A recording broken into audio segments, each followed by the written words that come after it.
जो लोग सावरकर को गॉड मानते हैं, जो लोग नाथुराम गॉडसे का पूजा करता है, उसके उसका मुंह से पेट्रियोटिज्म हम लोग सीखने वाला है क्या? तो उसको मालूम है कि पब्लिक उसको रिजेक्ट कर रहा है, वो पागल हो गया। डॉक्टर शांतनु सेन जी, जय श्री राम के नारे से दीदी को क्या दिक्कत है?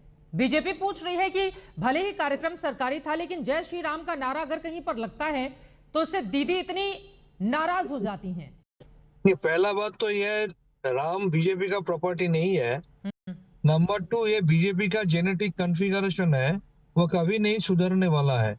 आपको याद है 2021 23 जनवरी में विक्टोरिया मेमोरियल में एक प्रोग्राम हो रहा था नेताजी सुभाष चंद्र बोस का बर्थडे के ऊपर। जी सर, मैं वहां पे, that was also a central government programme. जी। वहां पर हमारा लर्नेड प्राइम मिनिस्टर का होते हुए उनका प्रेजेंस में जिस तरीके से बीजेपी का कैडर लोग पर्पसफुली ममता बनर्जी को रिडिक्यूल किया, और आज दोबारा हमने देखा एक सेंट्रल गवर्नमेंट का प्रोग्राम जहां पर प्राइम मिनिस्टर वर्चुअली थे, जहां पर कपल ऑफ सेंट्रल मिनिस्टर्स थे, गवर्नर थे, वहां पर पर्पसफुली जिस तरीके से बंगाल की 3 बार चुने गए मुख्यमंत्री, देश की एकमात्र महिला मुख्यमंत्री, किस तरीके से पर्पसफुली उसको टीज लेकिन किया। जय श्री राम में ऐसा क्या है? अगर श्री जय राम श्री का राम। नाम कहीं पर लिया जा रहा है तो इसमें नाराजगी की बात क्या हो गई? ये पहला बात तो ये कोई पॉलिटिकल, ये गवर्नमेंट का कोई स्लोगन है क्या? ये वंदे मातरम या जनगण मन है क्या? It was a government programme, number 1। If जय Shri Ram, then why not जय Bangla? You tell me. It was a malafide ploy. ये बीजेपी का प्लॉय था, बीजेपी का गेम था, प्रीफिक्स पेन था। ये सबूत करता है कि बीजेपी कभी सुधरने वाला नहीं है। लेकिन एक बात हम बोलना चाहेंगे, अगर ये बीजेपी का कल्चर है तो इस कल्चर बंगाल का कल्चर नहीं है। इसलिए बंगाल हर एक चुनाव में बीजेपी को रिजेक्ट कर रहा है। आने वाला चुनाव में भी भारी मतों से बीजेपी को रिजेक्ट करके सपोर्ट कर दिलीप देगा। घोष जी हमारे साथ जुड़ चुके हैं, मैं बंगाल उनसे का आपके कल्चर सवाल नहीं पर जवाब ले लेती हूँ। राजनीतिक मर्यादा प्रतिष्ठा ये सिखानी पड़ेगी बीजेपी को, टीएमसी की ओर से, ममता बनर्जी की ओर से टीएमसी के नेता ये कह रहे हैं। नहीं, देखिए, सारा देश में कहीं जय श्री राम बोलना तो कोई पाबंदी नहीं है ना, कहीं बैन नहीं कि जय श्री राम नहीं बोल सकता है कोई। वंदे मातरम में बोलते हैं लोग। अब टीएमसी वाले जय बांग्ला बोलते हैं, पता नहीं बंगाल में जय बांग्ला, वो तो बांग्लादेश का, वहाँ लोग नाराज भी होते हैं कि बांग्लादेश का जो नारा था स्वतंत्रता संग्राम का वो यहाँ चल रहा है। कुछ भी बात अलग है। ये बात सही है कि ममता बनर्जी को बोलने से थोड़ा ज़्यादा जोश में आ जाते हैं लोग, क्योंकि यहाँ जय श्री राम बोलने के कारण ममता बनर्जी लोगों को जेल में भेजा था। अंग्रेज भी वंदे मातरम बोलने से जेल में भेजते थे, वही परंपरा चला रहे हैं। पता नहीं ये कल्चर क्या है, ये तो हमारी कल्चर है, और कोई कुछ भी कर ले ये कल्चर बीजेपी का रहेगा। बंगाल में एक परंपरा बनी हुई है, ये जो डिमोनेटाइजेशन हुआ उसका खिलाफ यहाँ विधानसभा में प्रस्ताव लाया गया जी। अभी सीए पास हुआ, उसका खिलाफ प्रस्ताव आया। हाँ। तो एक बंगाल विधानसभा में जय श्री राम को बैन करने के लिए एक प्रस्ताव लाइए, प्रस्ताव पारित करिए कि बंगाल में जय श्री राम नहीं चलेगा। कौन सा बुराई है जय श्री राम बोलने में? आप घबराते क्यों हैं? बोलने दीजिए लोगों को। ऐसा प्रस्ताव लेकर आएगी क्या टीएमसी? शांतनु सेन जी वो कह रहे हैं विधानसभा में लेकर आइए, जय श्री राम पर बैन लगाइए। नहीं, दिलीप बाबू ब्रिटिश का बात कह रहे थे। जो लोग ब्रिटिश का पास अपने आप को सरेंडर करते थे, जो लोग सावरकर को गॉड मानते हैं, जो लोग नाथुराम गॉडसे का पूजा करता है, उसका मुंह से पेट्रियोटिज्म हम लोग सीखने वाला है क्या? बीजेपी तो एंटी नेशनल पार्टी है।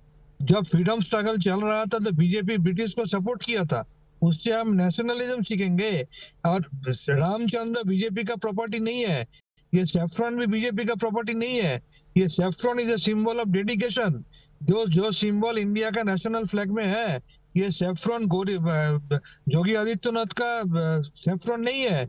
और ये राम जी भगवान है, वो सबका अंदर में रहता है। सर फिर तो आप अपनी बात पे फंस जाएंगे ना शांतनु सेन जी। आप कह रहे हैं कि बीजेपी का नारा तो है नहीं जय श्री राम, तो फिर बीजेपी के कार्यकर्ता अगर बोल देते हैं तो फिर दिक्कत क्यों हो जाती है? लेकिन उसको पॉलिटिकल टूल की हैसियत से ये लोग यूज क्यों करेगा? हम लोग का तृणमूल का जब प्रोग्राम होता है हम लोग बोलता है जय भोलेनाथ, जय काली, जय दुर्गा, हम लोग तो नहीं बोलता। देखिए, जय श्री राम कौन लगाएगा नहीं लगाएगा अलग बात है, ये पब्लिक राय है। पूरा हिंदुस्तान में लोग बड़े गर्व के साथ बोलते हैं। अब राम मंदिर आंदोलन चला तो लोगों का मुंह में ये बात आ गया और इससे सफलता भी मिली है। ये बात आ गया और इससे सफलता भी मिली है।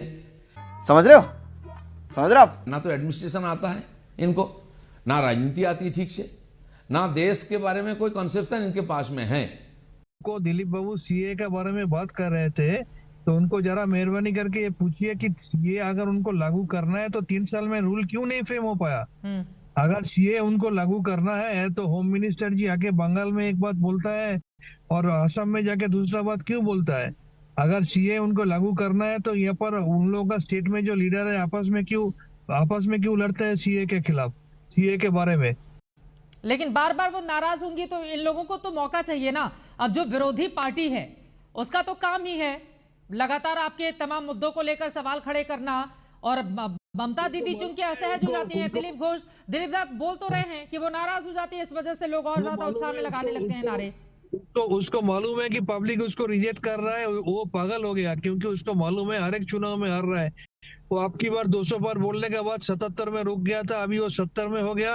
अनऑफिशियली कितना है उसको खुद नहीं मालूम, और आने वाला चुनाव में क्या होगा उसको वॉल राइटिंग में उसको पढ़ने में आ रहा है, इसलिए वो डर के मारे ऐसे बोलते जा रहा है। देखिए, अगर ये हर चीज का, हर बीमारी का दवाई है, लेकिन जेलासी का कुछ दवाई है नहीं, तो हम क्या करें, बोलिए ना।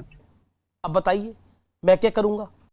एक बहुत सिंपल सी टिप आपके साथ शेयर करती हूँ।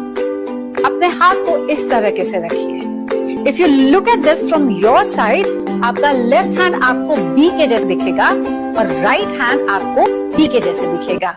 B and D. B for थोड़ी मदद रखिए। वे मैथों तेरा मन पर